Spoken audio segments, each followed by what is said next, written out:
DNA 슈트라우스가 사임했다고. 독일 함부르크 시내 중심 120년 전통의 글로벌 제약회사 한 본사 대강당. 기자들의 숨죽인 속삭임 속에서 수십 개의 카메라 셔터가 터지고 있었다. 단상에 선 남자는 짧고 냉정하게 말했다. 노이에팜 부사장 DNA 슈트라우스는 건강상의 이유로 오늘자로 직무를 내려놓았습니다. 현장의 분위기는 싸늘했다. 그 말을 믿는 사람은 아무도 없었다. 이건 잦은 사임이 아니라 사실상 퇴출이었다. 며칠 전 DNA는 유럽 제약학회 연단에서 공개 발언을 취소했다. DNA의 얼굴이 망가져 있었기 때문이다. 붓고 갈라진 얼굴, 터질 듯 부어오른 이마, 껍질이 벗겨진 턱. 마이크 앞에서 말 한마디 못하고 고개 숙인 채 내려온 DNA의 모습은 전 세계 업계에 곧바로 퍼져나갔다. 나는 DNA 슈트라우스다. 노이의 첫 여성 부사장. 양리학 박사. 30년간 서양의학의 최전선을 지켜온 이름. 내가 승인한 신약만 27건. 내 이름으로 등록된 유럽 특허는 11개. 그 모든 이력은 지금 아무 의미가 없다. 처음 얼굴에 발진이 생겼을 땐 단순한 알레르기라 생각했습니다. 하지만 6개월, 1년, 2년. 붉은 반점은 퍼졌고 부풀었고 각질은 벗겨졌죠. 비싼 화작 생물학적 제재도 최신 면역 억제제도 통하지 않았어요. 대학병원 3곳에서 돌아온 진단은 한결같았다. 자가면역성 피부질환. 완치보다 관리가 중요합니다. 나는 그 말을 듣고도 내가 치료하지 못하는 병을 내가 걸렸다고 믿지 않았다. 회의석상에서도 출장지 호텔에서도 사람들은 내 얼굴을 마주보지 않았어요. 독한 여자라 불리던 내가 이젠 불쌍한 여자가 되었습니다. 내 이름은 더 이상 존경의 대상이 아니었죠. 그리고 결국 사내 인사위원회. 그들이 내게 권고한 건 건강상의 명예로운 퇴진이었다. 하지만 나는 알고 있었어요. 이건 정치였습니다. 나의 병이 아니라 나의 존재가 그들에게 위험이 된 것이죠. 그날 밤 사무실을 떠나며 마지막으로 내 책상 위에 놓인 거울을 들여다보았다. 눈가엔 깊은 주름, 볼은 울긋불긋한 반점, 그리고 늘 자신감 넘치던 내 눈동자는 두려움으로 흔들리고 있었습니다. 그때였어요. 오랜만에 확인한 이메일 한 통. 보낸 사람 이정훈. 10년 전 내가 한국법인장으로 직접 발탁한 인재였죠. 부사장님, 이 말을 드리는 게 무례일 수 있다는 걸 알지만 어머니께서도 유사한 증상으로 고생하셨을 때 도움을 받은 제품이 있습니다. 이것을 한번 드셔보셨으면 합니다. 며칠 뒤 소포가 도착했다. 상자엔 익숙지 않은 글자가 적힌 작은 갈색 병들이 들어있었습니다. 홍삼 농축액. 그 밑엔 이렇게 적혀 있었어요. 몸과 마음이 함께 회복될 때 진짜 치유가 시작됩니다. 나는 한참 동안 병을 들여다보았다. 민간요법, 동양의학, 홍삼. 말도 안 된다고, 내가 평생 부정해온 것이라고 속으로 외치면서도 병을 손에서 내려놓지 못했어요. 그리고 생각했죠. 만약 정말 아무것도 안 바뀐다면 난 이대로 사라지는 거야. 그렇다면 단 한 번쯤은 병을 열자 나는 냄새는 진하고 낯설었어요. 나는 한 모금 조심스레 입에 넣었습니다. 그 순간 질문이 생겼다. 서양의학의 권위자가 자신이 조롱하던 치료제를 입에 댄 그날 밤. 도대체 무슨 일이 벌어진 걸까? 그 이야기는 지금부터입니다. 이야기를 시작하기 전에 1초만 좋아요와 구독을 눌러주세요. 처음 삼킨 건 진심으로 역겨웠다. 홍삼 농축액, 끈적하고 달고 쓰고 혀끝에서부터 머리까지 모든 감각이 거부 반응을 일으켰어요. 이게 약이라고? 이건 그냥 전통이라는 이름의 미신이잖아. 내 손에는 여전히 갈색병이 들려 있었다. 마치 체면을 집어삼킨 증거처럼. 그날 밤 침대에 누웠지만 쉽게 잠들지 못했습니다. 온몸이 가렵고 따끔거리고 심장은 이유 없이 빠르게 뛰었죠. 어느 날 늘 그랬던 것처럼. 그런데 새벽 4시 눈을 떴는데 무언가 다르다는 걸 느꼈어요. 두피. 늘 밤마다 베개에 묻어나던, 긁고 피가 나던 그 부위가 조용했어요. 손끝으로 천천히 만져봤죠. 피부가 아직 거칠긴 했지만 전날보다 부드러워져 있었습니다. 기분 탓이겠지. 나는 바로 외면했어요. 의심은 내가 살아남은 방법이었으니까. 다음 날 아침 식탁에 앉았지만 입맛은 없었다. 그런데 클라우디아가 눈치를 챘습니다. DNA, 커피, 향을 느끼는 거야? 응. 클라우디아는 눈을 동그랗게 뜨고 웃었다. 어제까지 아무 냄새도 못 맡았잖아. 나는 커피잔을 들어 조심스럽게 냄새를 맡았어요. 정말 희미하지만 향이 났습니다. 후각이 돌아오고 있다. 그 순간 기분이 묘하게 뒤틀렸죠. 말도 안 돼. 점심 무렵 연구소에서 연락이 왔어요. 비공식적으로 내 후임으로 거론되던 연구 책임자 마르틴 박사였습니다. DNA 잘 지내시나요? 정말 안타깝게 됐어요. 혹시 복귀 계획은 없으신 거죠? 마르틴의 목소리엔 동정과 조롱이 섞여 있었다. 내 자리를 채운 사람이 나의 몰락을 기다렸다는 걸 이제야 알겠군. 통화를 끊은 후 손이 떨렸어요. 나는 여전히 과학자였습니다. 논리와 증거의 언어로 말하던 사람. 그런 내가 이제는 홍삼 같은 걸 믿고 있다는 사실이 치욕처럼 느껴졌죠. 밤.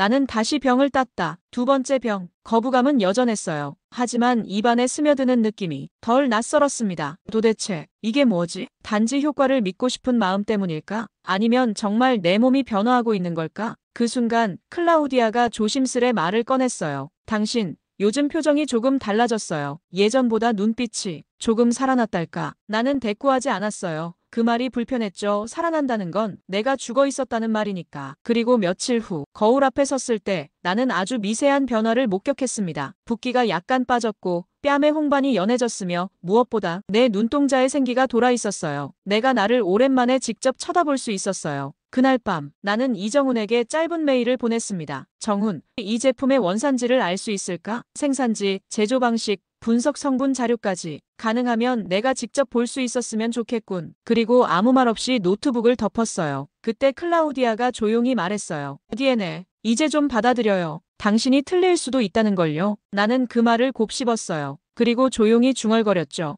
내가 틀렸다고 인정하는 건 진실이 아니었기 때문이 아니라 더 큰 진실이 있다는 걸 알게 된 거야. 내가 평생 지켜온 신념이 이 작은 병 하나 앞에서 흔들리고 있었습니다. 그리고 나는 처음으로 그 흔들림이 불쾌하지 않았어요. 모든 현상은 증명될 수 있어야 한다. 그게 내가 평생 믿어온 기준이었죠. 그리고 지금 그 기준이 한 병의 액체 앞에서 조용히 무너지고 있었습니다. 노이에팜 함부르크 본사 폐쇄된 내 사무실 대신 지하 연구동 한쪽에 있던 옛 실험실 공간. 내가 한때 연구 총괄로 쓰던 곳이다. 전직 부사장이 조용히 문을 열고 들어오자 남은 몇몇 연구원들이 고개를 숙이며 지나갔어요. 말을 걸지 않았습니다. 그들도 알고 있죠. 나는 이곳에서 더 이상 영향력이 없는 사람이라는 걸. 홍삼 농축액, 갈색병에서 내용물을 꺼내 고성능 분광기와 액체 크로마토그래피 분석 장비 앞에 놓았어요. 손이 멈칫했어요. 내가 지금 이걸 왜 하고 있는가? 과학적 접근? 아니면 회복에 대한 본능적 집착? 클라우디아의 말이 머릿속을 맴돌았다. 당신이 틀렸을 수도 있다는 게 그렇게까지 두려운 일이에요? 성분 분석이 시작됐습니다. 진세노사이드, 아삼, RAR, 익숙하지 않은 복합체 이름들. 과거엔 그냥 마케팅용으로 취급하던 이름들이었죠. 그런데 이번엔 눈을 뗄 수 없었다.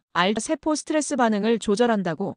RHE는 항염작용을 유도하면서 면역세포 생존율을 높인다고. 그리고 내 눈을 멈추게 한 건 분석 스펙트럼이 아니라 그래프의 간격이었습니다. 이건 단일 성분의 작용이 아니었어요. 여러 물질이 서로 얽히고 밀고 당기며 작용하는 복합 반응. 서양 의학이 늘 분리하려 했던 작용들. 그걸 동양은 조화라 불렀죠. 갑자기 떠오른 기억 하나. 1998년 프랑크푸르트 학술 심포지엄. 한 한국계 학자가 말했습니다. 인삼은 성분 하나로 설명되지 않습니다. 서로를 보완하고 억제하는 수십 가지 작용이 전체로서 효능을 발현합니다. 그걸 우리는 방이라 부릅니다. 그때 나는 그를 비웃었다. 방, 조화? 그런 건 감성이지 과학이 아니야. 하지만 지금 내 분석 결과는 그 감성을 과학이 따라가지 못하고 있음을 보여주고 있었어요. 다음 날 이정훈에게 전화를 걸었습니다. 정훈, 혹시 그 제품 실제 생산 현장을 볼 수 있을까? 이정훈은 잠시 멈칫했다가 말했죠. 부사장님, 혹시 한국에 오실 의향이 있으십니까? 나는 말없이 창밖을 내다봤다. 회색 하늘, 잿빛 도심, 그리고 반사된 내 얼굴. 한때 과학의 최전선에서 살아가던 얼굴. 지금은 진실을 모른 채 떠도는 환자의 얼굴이었습니다. 나는 낮게 대답했어요. 그래, 가보자. 한국이라는 나라가 도대체 뭘 믿고 이런 걸 만든 건지 내 눈으로 직접 보겠어. 마지막으로 병을 하나 더 꺼냈다. 이번엔 이해하기 위해, 아니 배우기 위해 마셨습니다. 내가 평생 무시해온 것을 이제는 배워야 할 시간이다. 비행기가 인천국제공항에 착륙했다고 기내방송으로 기장이 알렸지만 내 마음은 아직 도착하지 못한 채 어딘가를 맴돌고 있는 것 같았어요. 나는 DNA 슈트라우스, 함부르크에서 30년을 제약과 연구에 바친 여자. 그리고 지금은 희미한 회복의 단서 하나를 붙잡기 위해 지구 반바퀴를 돌아온 환자였죠. 입국장을 나오자 이정훈이 기다리고 있었습니다. 부사장님, 아니, 이제는 그냥 DNA라고 불러야 하겠죠? 그게 좋겠군요. 정장 대신 캐주얼한 옷차림의 나를 보며 이정훈은 미소를 지었다. 예전 독일 주재원 시절과는 달리 이정훈의 표정엔 동료가 아닌 보호자의 온기가 담겨 있었어요. 충청남도 금산으로 모시겠습니다. 서울에서 한참 더 먼 곳입니다. 왜 하필 거기입니까? 이정훈은 조용히 대답했습니다. DNA,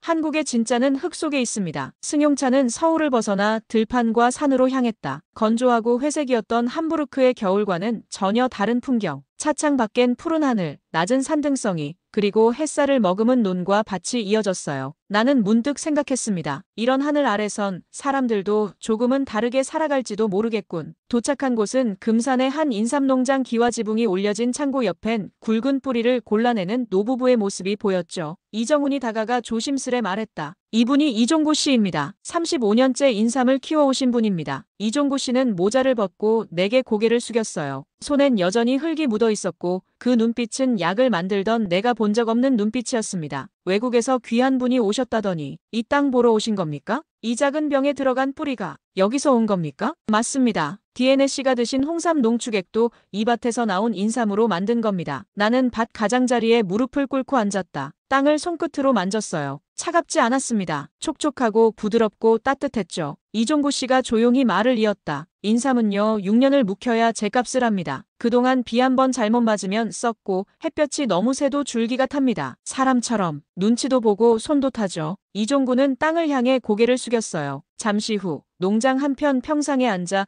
이종구 씨가 내어준 인삼차 한 잔을 마셨습니다. 씁쓸했어요. 그런데 이상하게도 따뜻했죠. 가슴 안쪽까지 천천히 번져드는 열기. 그건 단지 온도의 문제가 아니었습니다. 이건 그냥 차가 아닌데요. 그렇죠. 사람이 직접 키운 걸 사람에게 돌려주는 겁니다. 나는 찻잔을 내려놓고 말했다. 당신들은 약을 만드는 게 아니군요. 삶을 만드는 거군요. 해가 서서히 기울고 있었어요. 반 너머로 퍼지는 노을. 나는 그 붉은 빛을 바라보다가 문득 깨달았습니다. 나는 평생 동안 환자를 치료하려 했지 사람을 살피려 하진 않았다. 그건 의학이 놓친 구멍이었어요. 그리고 내가 놓쳐버렸던 의미의 시작이었죠. 다음 날 아침 나는 이정훈에게 말했어요. 정훈, 가능하다면 이 인삼, 피부 면역에 특화된 연구로 방향을 잡을 수 있을까? 피부요? 특별한 이유가 있으신지요? 나는 손등을 내밀었습니다. 아직 붉지만 조금씩 회복 중인 상처들이 남아있는 피부. 내 병이 그거였으니까요. 그리고 이제 그걸 내 손으로 끝까지 증명하고 싶어졌습니다. 이정훈은 말없이 고개를 숙였다. 이정훈의 눈에 예전 독일에서 봤던 그 차가운 부사장의 그림자는 없었어요. 서울 종로, 오래된 골목 안, 작은 간판이 달린 한의원 문을 열고 들어섰을 때 내 눈앞에 펼쳐진 공간은 예상과 달랐습니다. 침대도 흰 가운도 스크린도 없었다. 향긋한 약재 냄새가 가득한 원목 진료실. 천천히 흐르는 음악, 그리고 조용히 나를 맞이한 한 남자. 정민호 원장, 74세, 한의학 박사이자 임상 경험 40년. 정민호는 내게 앉으라 권했어요. 나는 어색하게 긴 다리를 모으고 진료 침상 옆에 앉았습니다. DNS 서양 의학은 병을 중심으로 사고하죠. 하지만 우리는 사람을 먼저 봅니다. 그게 무슨 뜻이죠? 병이 있는데 왜 사람을 먼저 봅니까? 정민호는 조용히 웃으며 찻잔을 내밀었다. 따뜻한 약차였어요. 사람은 식사를 잘하는지, 잠은 편히 자는지, 슬픔은 어디에 고이는지를 살펴야 합니다. 그래야 그 병이 생긴 진짜 이유가 보이거든요. 그건 너무 추상적입니다. 우리는 수치로 치료합니다. 그 수치는 그 사람이 살아온 길의 끝에 있죠. 그걸 원인이라 단정하는 게 오히려 위험할 수 있습니다. 나는 아무 말도 하지 못했다. 내가 30년간 쥐고 있던 확신이 정민호의 말 몇 마디에 서서히 의심이라는 이름으로 갈라지고 있었기 때문이다. 그날 오후 서울 강남의 홍삼연구센터. 하얀 가운을 입은 젊은 연구원 김유진 박사가 나를 맞았습니다. DNA 박사님, 사실 저도 미국에서 의학을 전공했습니다. 처음엔 저도 이 제품을 의심했어요. 하지만 데이터를 무시할 수 없었죠. 김유진은 나를 실험실 안으로 안내했다. 홍삼은 단일 성분이 아닙니다. 진세노사이드 RG1, RG3, G, RB 수십 가지 사포닌이 서로 얽혀 복합작용을 일으킵니다. 이건 서양 의학이 분석하려던 단일 원인 모델로는 설명이 안 돼요. 오히려 동양의 상호작용과 조화 이론이 더 가깝죠. 나는 컴퓨터에 표시된 그래프를 뚫어져라 쳐다봤다. HRV, 심수치, 전과 섭취 후의 명확한 변화, 피로 수치, 염증 반응, 수면질, 논문으로 쓰면 3페이지가 넘을 만큼의 변화. 그런데 그 모든 수치보다 내 눈길을 끈 건 환자 일지 한 귀퉁이에 적힌 문장이었습니다. 이 약은 내 피부를 낫게 한 게 아니라 내 삶을 다시 만지게 했습니다. 그날 밤 호텔로 돌아온 나는 더 이상 침대에 눕지 못했다. 방 안에 켜놓은 작은 스탠드 불빛 아래 나는 조용히 메모장에 글을 적었어요. 논리는 몸을 움직이게 하지만 옮기는 마음을 일으킨다. 나는 평생 몸만 보았고 지금 처음으로 마음이 움직이고 있다. 다음 날 아침 이정훈과의 마지막 미팅 자리. 커피잔 사이로 햇살이 흘렀고 나는 조용히 말했습니다. 정훈, 홍삼, 피부 면역 반응 회복에 특화된 모델로 임상 프로젝트를 시작해보고 싶어요. 이정훈은 놀라며 되물었다. 진심이십니까? 그래요. 이건 내 병이었고 이제는 내가 스스로 낫고 있는지 과학으로 아니 인간으로 증명하고 싶어졌습니다. 잠시 침묵이 흐른 뒤 이정우는 조용히 물었죠. DNA, 정말 한국에 오길 잘하셨다고 생각하세요? 나는 창밖을 바라보았다. 멀리 서울의 산이 보였어요. 눈부신 햇빛 아래. 그래요. 난 이제야 병에서 나아가는 게 아니라 내 안에 오래된 벽에서 걸어 나오고 있는 중이에요. 프랑크푸르트 공항, 입국장. 3월의 독일 하늘은 여전히 탁했고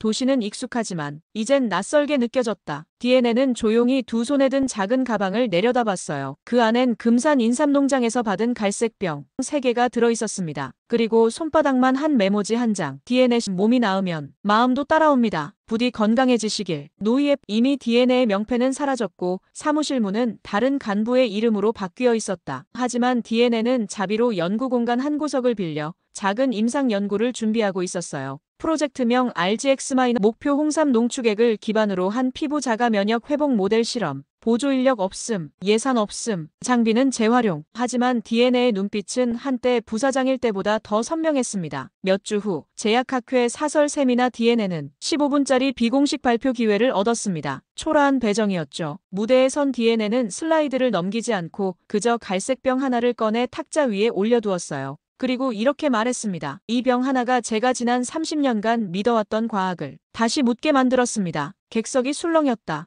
민간요법인가? DNA가 저런 말을 할 줄은 정말 무너지긴 했나 보군. 동료였던 마르틴 박사는 발표가 끝난 후 공개적으로 말했어요. DNA, 당신은 지금까지 수백 건의 논문을 쓴 사람입니다. 감성으로 과학을 설득하려는 건 당신답지 않아요. DNA는 마르틴을 바라보며 단호히 말했다. 내가 감성에 빠진 게 아니라 당신들이 감각을 잊은 겁니다. 이건 내 병을 고친 이야기입니다. 그리고 그 병이 단순한 염증이 아니었다는 걸 내가 가장 잘 알고 있어요. 그날 밤 사무국에서 연락이 왔습니다. 향후 연구 지원이 어려울 수 있다. 홍삼 연구는 회사 브랜드와 맞지 않는다. 심지어 DNA가 연구 공간도 다음 달 계약 연장이 어렵다는 통보를 받았죠. 클라우디아는 밤늦게 조용히 물었어요. 이 정도면 이제 그만둘 수도 있잖아. DNA는 고개를 저었다. 난 지금까지 누구에게도 진심으로 말해본 적이 없어. 내가 아팠고 내가 회복됐고 그리고 그게 한 병의 정성과 기다림에서 시작됐다는 사실. 며칠 후 DNA는 독일 보건부 산하민간치료제 평가위원회에 직접 연구 지원서를 제출했습니다. 심사 담당관은 물었어요. 기존 논문이 거의 없습니다. 입증된 치료 방식도 아니고요.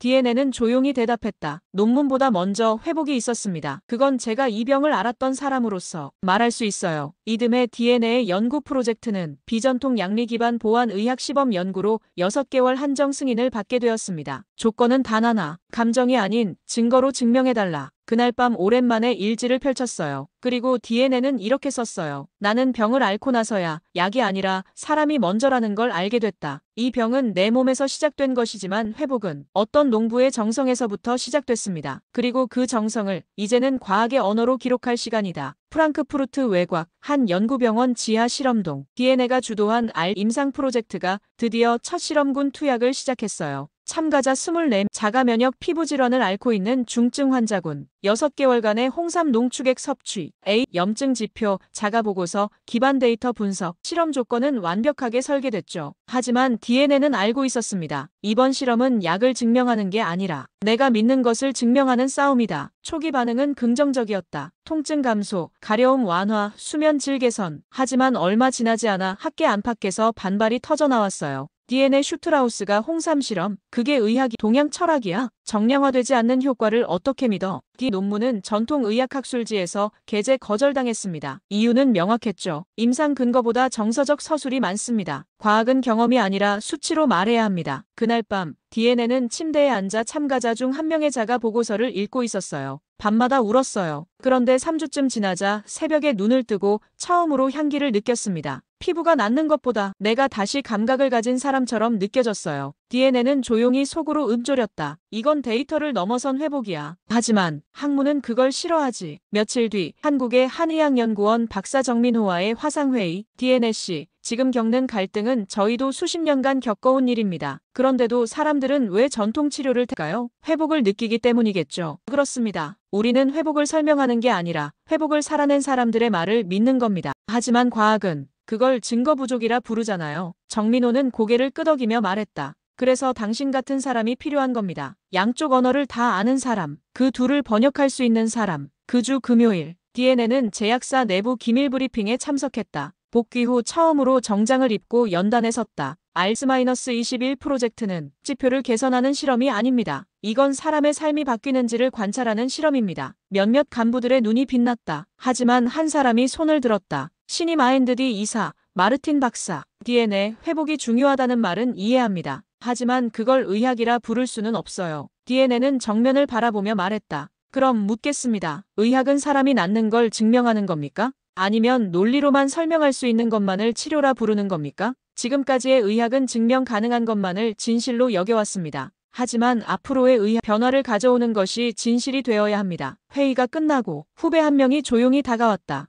박사님, 저 RGX- 연구팀 자원해도 되겠습니까? DNA는 조용히 웃었다. 그 웃음엔 고독을 이겨낸 사람만이 가질 수 있는 단단함이 깃들어 있었다. 그날 밤 일지에 기록했다. 나는 지금 두 언어 사이에 서 있다. 하나는 과학의 언어, 하나는 회복의 언어. 그 둘을 연결해보려 한다. 지금까지는 논문을 써왔지만 이제부터는 사람을 기록하려 한다. 6개월간의 실험이 끝났다. R 프로젝트, 자가면역 피부질환 환자 24명, 홍삼 농축액을 80일간 섭취한 결과가 하나둘 분석표로 나타나기 시작했다. 염증 지표 평균 37 감소, HRV 수치 28% 상승, 수면장애 완화율 79, 피부 통증 가려움 자각지수 62% 개선. 모든 데이터는 단지 약의 효과를 말한 것이 아니었다. 삶이 달라졌다는 증언의 통계였다. DNA는 최종 인터뷰를 위해 한 명 한 명의 환자와 직접 마주했다. 처음 만난 건 때 여성 소냐 바우만. 그녀는 손등에 옅어진 상처를 보이며 말했다.